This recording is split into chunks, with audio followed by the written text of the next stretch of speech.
Tara, luto tayo ng chicharong bulaklak. Ano ba to? Ulam o pulutan? Depende sa'yo. Siyempre, dapat uhugasan muna natin to ng maayos. Medyo pangat ngayon nabili namin kasi may mga durog-durog. Frozen kasi to nung nabili namin, kaya ginayat-gayat lang ng tindera. Oo siya, tama ng daldal. Lagyan mo na ng suka, ng mahugasan ng maigi. Kaunting suka lang naman yung kailangan, tapos lalamutak-lamutakin mo lang para matanggal yung mga bakterya. Pagkatapos niya, lagyan mo na lang ng asin. Tapos piga-pigain mo. Tagal naman kumilos. Yung damihan mo. Ayan, ikula-kula mo lang yung asin, yung para ka naglalaba. Ayan. Para mainam. Oh, bilis. Tapos ibababad mo lang yan dyan kahit mga 5 to 10 minutes. Nagsasalang na nga rin pala ako ng pagkain ng babies. Ayan lang yung pagkain nila, atay. Tsaka balon-balunan, papakuluan ko lang yan. Tapos yung mga natira nilang buto kahapon, yung pinaglagaan ng bias. Ayan, ilalagay ko uli dyan para kumatas pa yung lasa. Ito na mga sunod na gagawin ko ay para sa ensaladang talong. Para may sausawan. Sausawan ba yun? Basta yan, kahit ka lang ng bawang, sibuyas, kamatis. Diba? Kamatis. Hugas kamay, siyempre, boy, para malinis.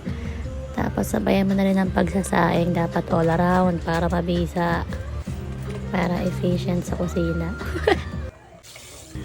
Siyempre, Pinoy tayo. Susukatin natin yan ng daliri. Ito namang talong na to, lalagayin lang natin yan. Para lumambot. Tapos pwede na yan.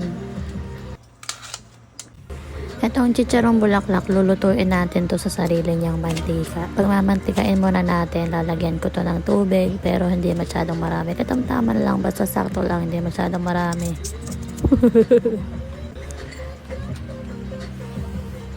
Naka-high fire nga pala to ha. Ayan, ganyan konting tubig lang. Kasi magtutubig pa yan eh. O diba, nagtubig na siya lalo. Tapos yan. Ano lang, bantay-bantayan mo lang. Babali-baliktarin mo lang para hindi man hindi manikit sa kawali. Tapos dumako naman tayo sa paggawa ng ensaladang talong. Sabi ko nga sa'yo, dapat efficient sa kusina. Mag-multitask ka, boy.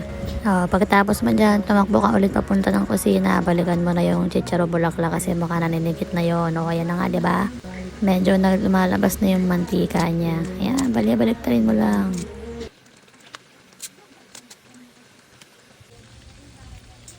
Ito yung resultang gusto nating makita. Yung medyo nawala na yung tubig. Tapos ayan, puro mantika niya yan. Tapos ngayon naman, babawasan ko lang yan ng konti para talagang maprito na siya sa ayun, maprito. Ano pa ba?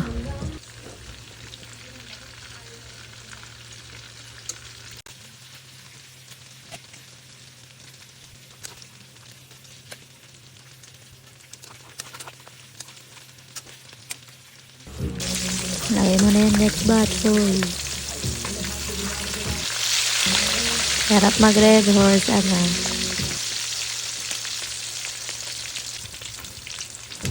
Balikan mo na yung ensalada doon, uy.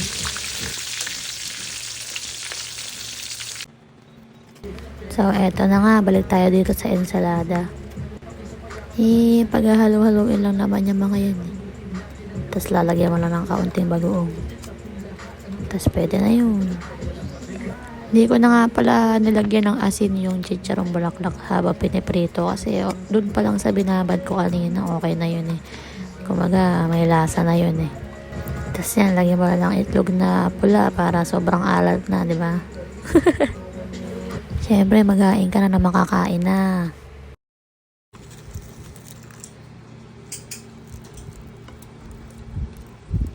Pakinggan nyo kung gaano kalutong.